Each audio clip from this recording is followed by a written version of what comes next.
Right, guys, I hope you're all doing well, and welcome to this community showdown. It's going to be Korn facing off against Nurgle here on the battle for Itza, actually the double greater demon build. This is kind of taking me back. So in the early days of Warhammer 3 for Korn versus Nurgle, before Nurgle had its exalted heroes and its various anti-large tools, you would often see the two greater demons, because really Kugath was the only thing in the roster that could fight them effectively in tandem with Marauder Horsemen, but it was tricky. So going with the double greater demons certainly gave Khorne some good sniping potential. They could go in, take out your plague toads, maneuver away from Kugath, and really do some work. So cool to see that kind of style back. But yeah, they're not bad against Nurgle, right? Nurgle has toads. They have big scary demons who, of course, do not want to be beaten down by fire damage, magic damage, and anti-large. So yeah, we're going to see how they do. Khorne's Bloody Fist, what this bad boy does is if there's another, I believe, large enemy nearby. So it doesn't have to be a hero. Yeah, it's just any large target. He gets a little bit of ward save, and the Exalted Bloodthirster does have a cool little breath attack and is an amazing fire damage fighter as well. So this is kind of interesting, right? Because Nurgle's meta is double hero, so going for a double Exalted hero. And these guys can definitely beat those things down like very effectively, so it's kind of a cool tech. We do have Marauder Horsemen of Korn up in the high ground, going to be trying to contest a point. Very useful piece. They do fire damage with their ammunition, so again, fire damage against Nurgle is always pretty good, and if need be, they can rear charge like a Nurgling unit or a Chaos Marauder and do some work. Aside from that, more Horsemen on the other side, and there is going to be a couple infantry units, Marauders of Korn and Marauders of Korn. Obviously, very elite army here for Korn. You know, two big, expensive 2,000 plus gold fighters is going to be most of your army. Now, I love this Nurgle army. It is so glorious. It is going to be triple chosen of Nurgle, so that is very much a power fantasy. We got 3 of those bad boys, and they'll do, you know, decently against most targets. What they don't want to be fighting is maybe like not Bloodthirsters, but Bloodletters. Sure, they would win, but they would downtrade considering the Bloodletters just are so effective against elite armored infantry. But I'm not seeing any of those right now, so maybe they're going to have a field day. And we do have a small hero core. It's going to be a Chaos Lord of Nurgle, so Super Chad, followed up by a Chaos Sorcerer Lord. It's going to be coming in with Fleshy and Rancid Visitations. Rancid's always a good finisher spell. Khorne does have very good spell resist. You can see here at 35%. But even still, if you have him low, you know, it's still a lot of damage, even with 35% mitigation.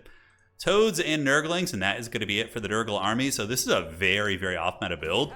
And yeah, we're going to see how it performs here against Leech Lord. That should be an interesting one. So high ground objective is taken here by Khorne.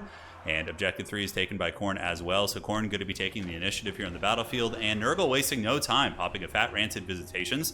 Honestly, if I were Leech Lord here, I probably wouldn't have any qualms with just charging in, because like the Chaos Lord of Nurgle is not going to be able to go fisticuffs with these greater demons, and you could just, you know, freely cycle charge the Chosen or go after the characters. Nurgle currently doesn't really have anything that's going to be excellent at dealing with those guys.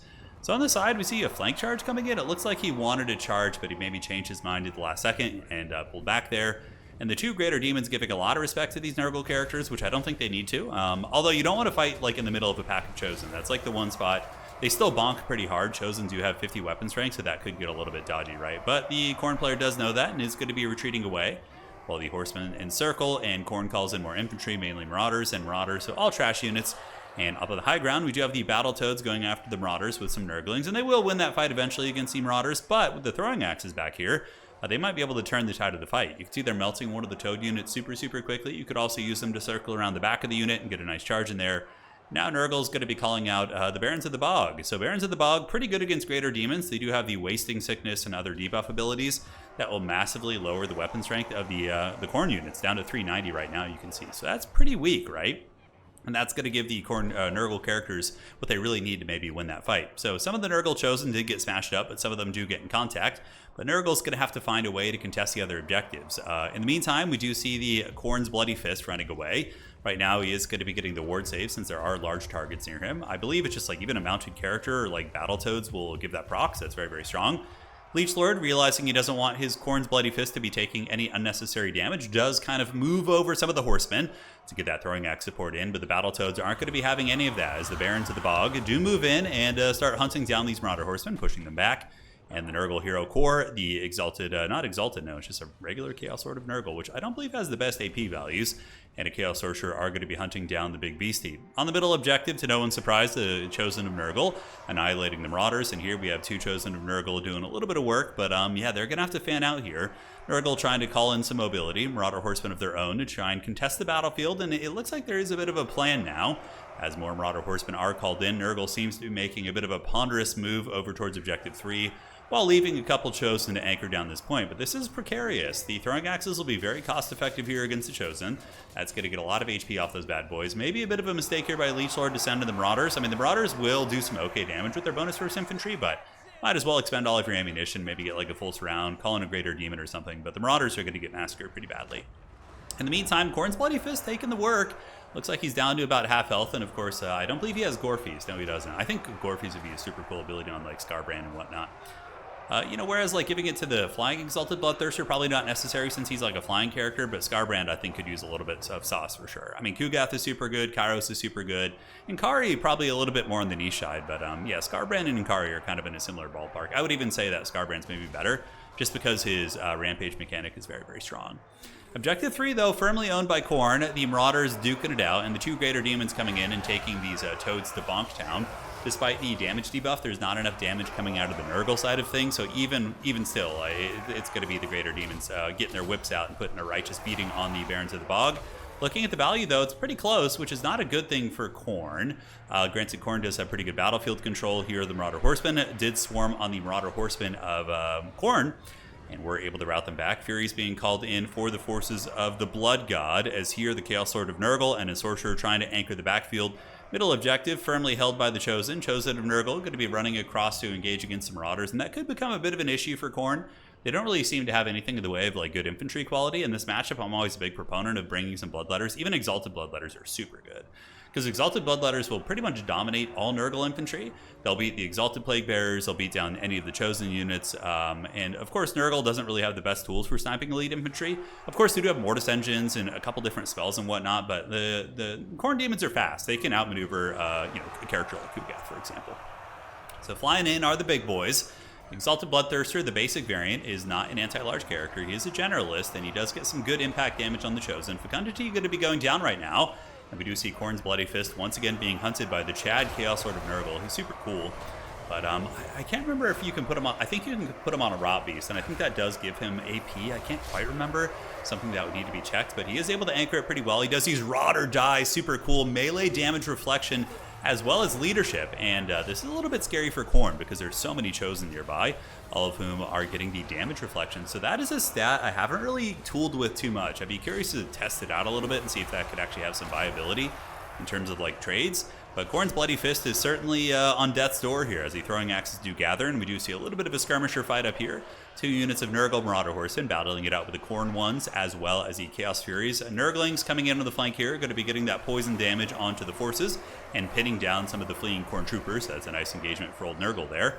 And if Khorne's Bloody Fist does go down here, that's certainly going to be giving a much bigger chance to Nurgle in this game. Getting rid of one of those big SEs, super hard hitting, would be an incredibly powerful play. High ground objective owned by Khorne. Doesn't look like it's being contested right now. Middle objective still owned by the Chosen, and objective 3 is owned by Khorne as well. So Khorne holding on to the double cap here and approaching 700 plus points.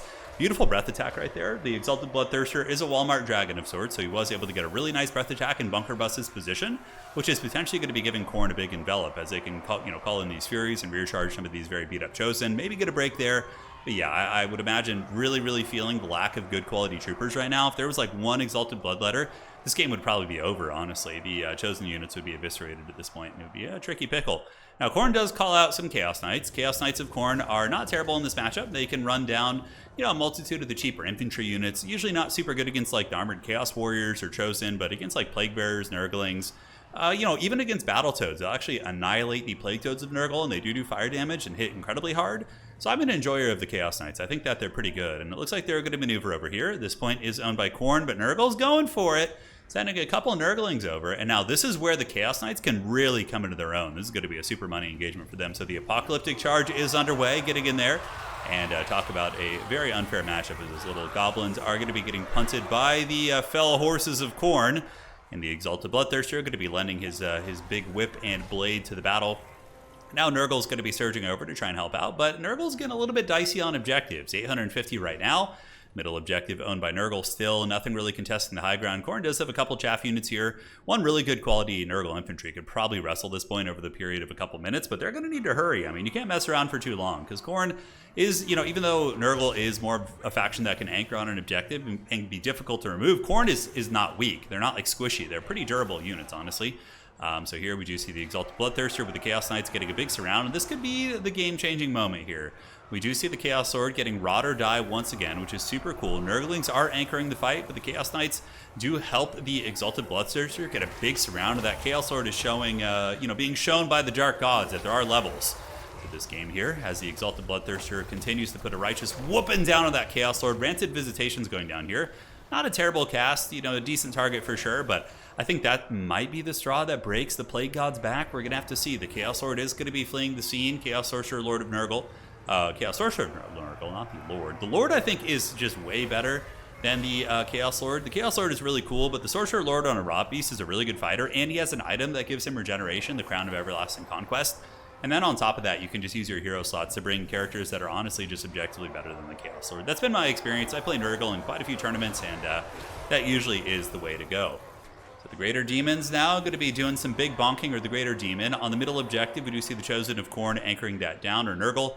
They've got that one pretty good. When there's two Chaos factions fighting it out, there's Chosen this, Warrior that, Marauder that, Horseman this.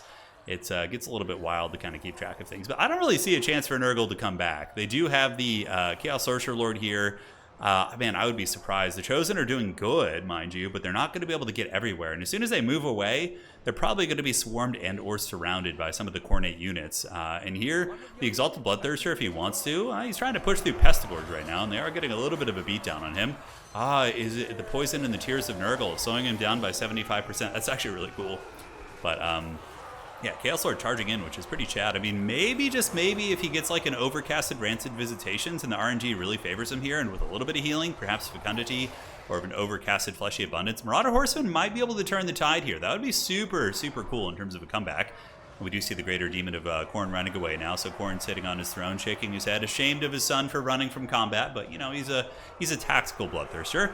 So he will be retreating away here, probably preparing a cycle charge on that Chaos Lord. Chaos Lord only has 1,000 HP. Sorcerer has 763, so coming in for the killing blow would 100% be worth it.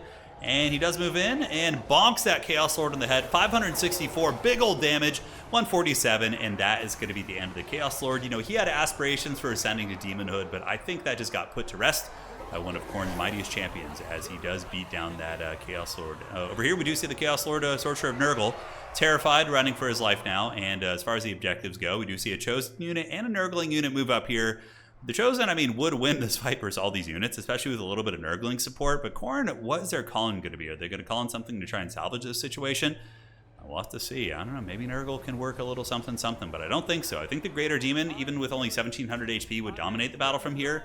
And the Nurgle player clearly agreed with me. So GG, well played. Fun match. Off-meta builds, for sure. I think this build certainly has some competitive potential against Nurgle. It's not bad, because Nurgle's meta is either like Kugath or Sorcerer Lord with double Exalted Hero, right? Or double Cultist, but Cultist not in this matchup. And these guys give you a really powerful fighting core that could probably beat down double Exalted Hero of Nurgle. Still precarious, but I do like that. And of course, mobile throwing axes are always good against Nurgle, like always good, right? 1,700 value here. And for reinforcements, we did have the Chad Chaos Knights and a bunch of Marauders. And okay, there was one Exalted Bloodletter there. So if need be, could have called those guys into the fourth quarter, and they could have cleaned up those Chosen on the side. Chosen didn't do badly. The Chaos Lord probably about paid for himself, so that's not terrible. Rancid Visitations did fine. Nurgle had a cool build. It just didn't have the battlefield momentum to really take more than one objective.